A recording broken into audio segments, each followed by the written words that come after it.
जय हिंद। आज हम हिस्ट्री क्लास देखेंगे। हिस्ट्री किसे कहते हैं?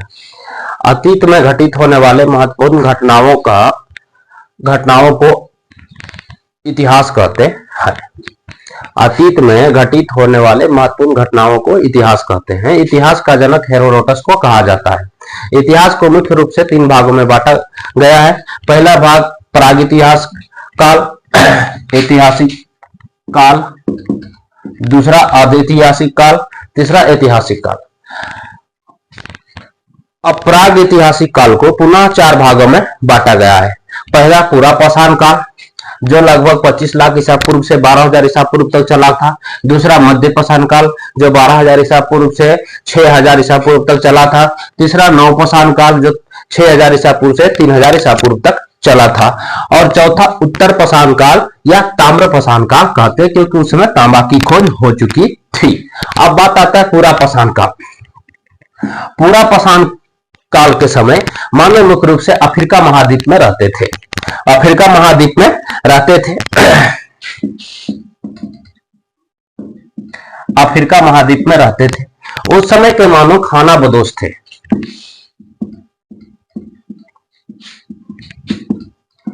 उस समय के मानव खानाबदोश थे तथा खाद्य संग्रह करते थे। खाद्य संग्रह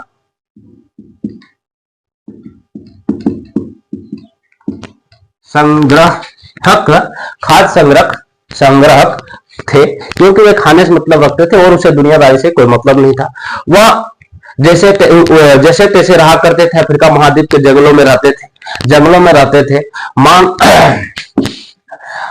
मानो कंदमूल, फल एवं जानवरों का शिकार करते थे। इसलिए मानव को आखेट कहा गया।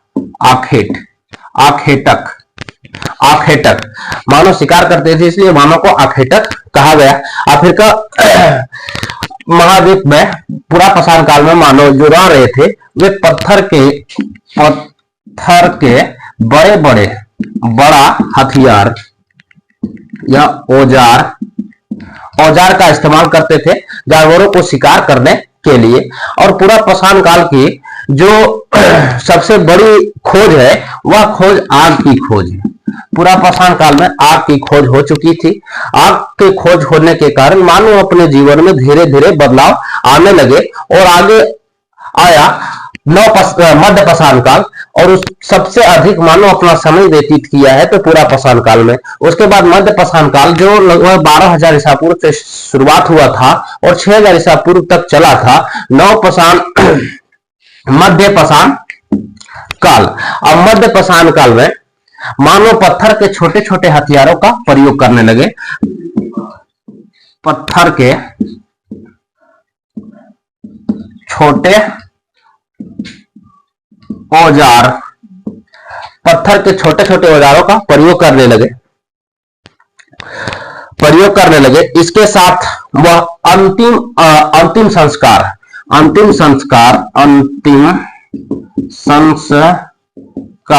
या अंत्योष्टि, इसको बोलते हैं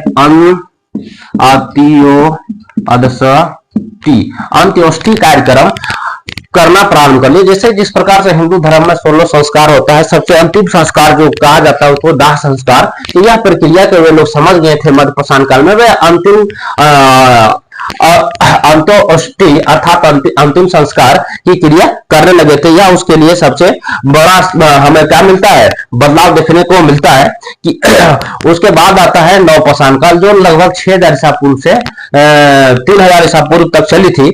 नव पाषाण काल में मानव सबसे पहले पशुपालन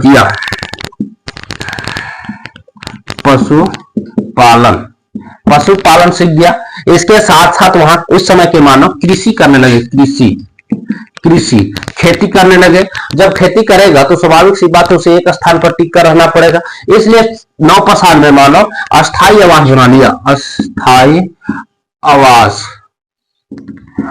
आवास में रहने लगे। इसके साथ उस समय के मानव चाक का आविष्कार कर लिया था। नव पाषाण काल में मानव चाक का मनका अर्थात अनाजों को सुरक्षित रखने के लिए मनका का आविष्कार किया था। मनका बना लिया था और चाक का प्रयोग कर लिया था। अब अगला बात आता है कृषि। तो कृषि में सबसे पहले जो मानो है वर्तमान समय के पाकिस्तान के मेहरगढ़, कृषि में वर्तमान के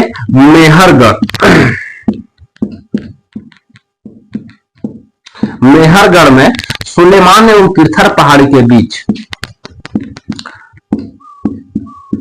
सुलेमान एवं किरथर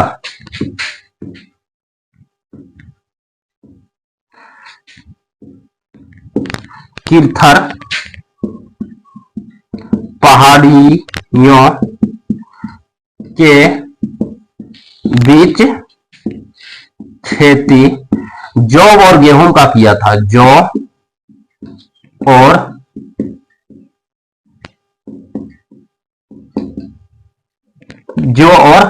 गेहूं का। मानो सबसे पहले आज से लगभग 7000 ईसा पूर्व में, आज से लगभग 7000 ईसा पूर्व में मानो जौ और गेहूं का खेत सुलेमान एवं किरथर पहाड़ी के बीच जौ और गेहूं को खेती किया था 7000 ईसा पूर्व में। इसके बाद हमें चावल का भी साक्ष मिलता है यूपी के कोल्डिहवा से। यूपी के कोल्डिहवा से हमें चावल का भी साक्ष मिलता है जो लगभग 7000 ईसा पूर्व में था। यूपी के कोल्डिहवा से हमें चावल का भी साक्ष्य मिलता है। उसके साथ साथ हमें लोहरा देव से भी चावल का साक्ष्य मिलता है। लोहरा देव में चावल की साक्ष्य लगभग 8000 ईसा पूर्व में मिला था। 8000 ईसा पूर्व में 8000 ईसा पूर्व में लोहरा देव जो यूपी में है, यूपी अर्थात उत्तर प्रदेश में, यूपी में है उत्तर प्रदेश में। इस प्रकार से हमें मध्य पाषाण काल में कई साक्ष्य मिले हैं। जैसे मध्य पाषाण काल में सबसे प्रमुख पशुपालन के बाद मानो कृषि सीख लिया, कृषि बनाने के बाद मानो अस्थायी आवास में रहने लगे। उसके साथ साथ उस समय मानो चाक का आविष्कार कर लिया था, मनका का, जिसमें अनाजों को सुरक्षित रखा जाए। मनका मतलब क्या बोल सकते हैं, मिट्टी का बर्तन, मिट्टी का घेला। इस प्रकार से तथा सबसे पहले जो खेती किया गया था मेहरगढ़ के सुलेमान एवं किरथर पहाड़ियों के बीच में जो सबसे पहले फसल उगाया गया था वह जौ और गेहूं था। आज से लगभग 7000 ईसा पूर्व पहले। इसके साथ साथ चावल का साक्ष्य लोहरा देव में मिला है 8000 ईसा पूर्व में, जो यूपी में उत्तर प्रदेश में है। इसके साथ साथ नवपाषाण काल में हमें बहुत अधिक क्या मिले, गेरुआ वर्णीय मृतभांड, गेरुआ वर्णीय मृतभांड हमें मिले हैं। गेरुआ वर्णीय मृतभांड हमको मध्य नवपाषाण काल से मिलना प्रारंभ हो गए और यह बहुत लंबे समय तक मिला। सबसे अधिक जो मध्य पाषाण काल का गेरुआ वर्णीय मृतभांड है वह हमें हस्तिनापुर से मिला। सबसे अधिक गेरुआ वर्णीय मृतभांड का साक्ष्य हमें हस्तिनापुर से देखने को मिला। अब बात आता है ताम्रपाषाण काल की। मध्य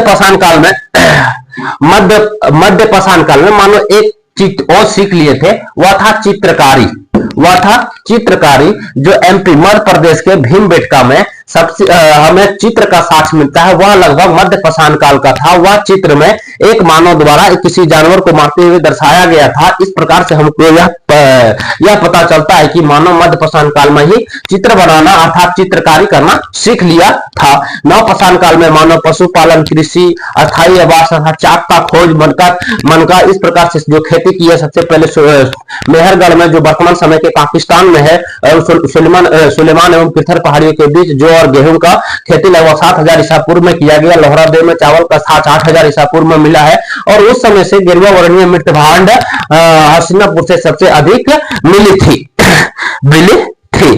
अब इसमें बात आता है ताम्रपाषाण काल, या और इसी को हम लोग बोलते हैं उत्तर पाषाण काल। उत्तर पाषाण काल, ताम्रपाषाण काल या उत्तर पाषाण काल में ज्यादा लंबा समय यह नहीं हुआ था। इसमें केवल तांबा का खोज हुआ था, इसलिए इसको तांबा के खोज के कारण हम इसको चिलकोलिथ भी बोलते हैं।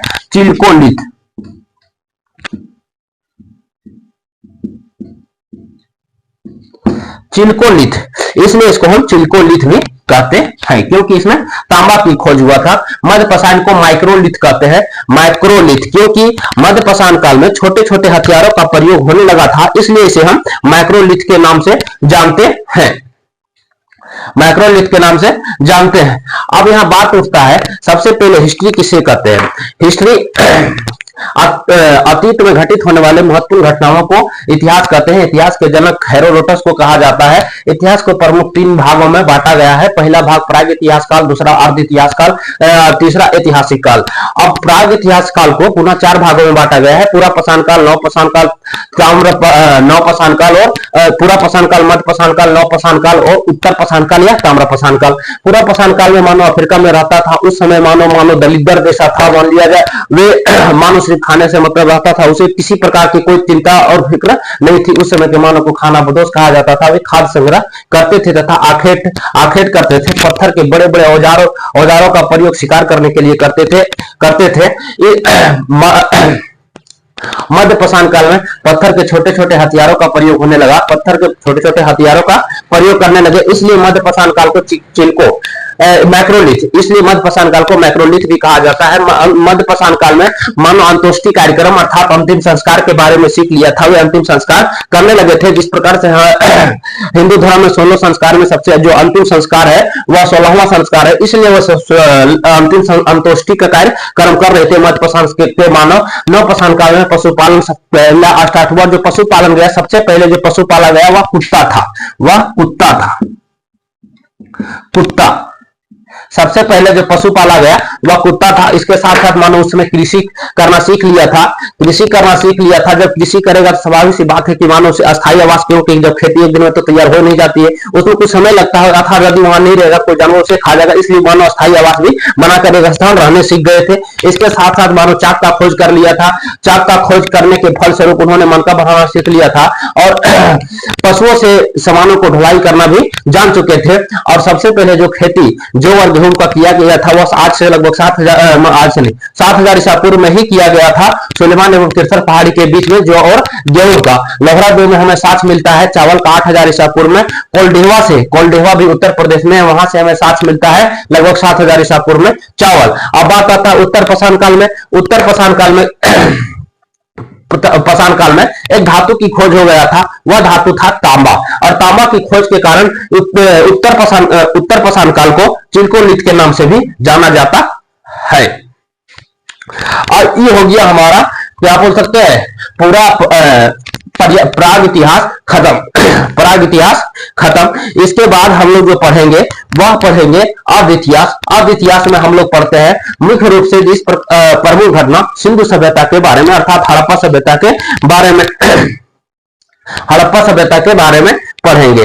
अब उसके बाद हम लोग पढ़ते हैं ऐतिहासिक काल। ऐतिहासिक काल में हमको बहुत प्रकार से चीजों को पढ़ना होता है। जैसे में ऐतिहासिक काल में हम लोग पढ़ेंगे प्राचीन इतिहास, जब हम कोई डेट उट का वैल्यू नहीं रहेगा। प्राचीन इतिहास के बाद पढ़ेंगे मध्यकालीन इतिहास। मध्यकालीन इतिहास में विशेष करके एक दो राजपूताना शासक तथा मुस्लिम शासकों के बारे में पढ़ेंगे। उसके बाद हम लोग पढ़ेंगे आधुनिक इतिहास। अब आधुनिक इतिहास के अंतर्गत हम लोग अंग्रेज आने के बाद जो भी घटना 1600 के बाद हुई उसका सभी चीजों को देखेंगे। अब आधुनिक इतिहास के बाद एक आता है विश्व इतिहास। विश्व इतिहास में हम लोग देखेंगे विश्व इतिहास में जाके हम लोग को पढ़ना है, जैसे में जर्मनी का एकीकरण, बोल्शेविक क्रांति, इटली का एकीकरण, चुड़ैलों का हमला, इस प्रकार से जो हमें तथ्यों को देखना है वह विश्व इतिहास में जाकर देखना है। और अभी हम लोग प्राग इतिहास काल को खत्म किए, अगला हम लोग चलेंगे अर्ध इतिहास में। अधिक वीडियो से कुछ जानकारी मिला हो तो चैनल को लाइक एवं सब्सक्राइब तथा शेयर जरूर कर दे। जय हिंद।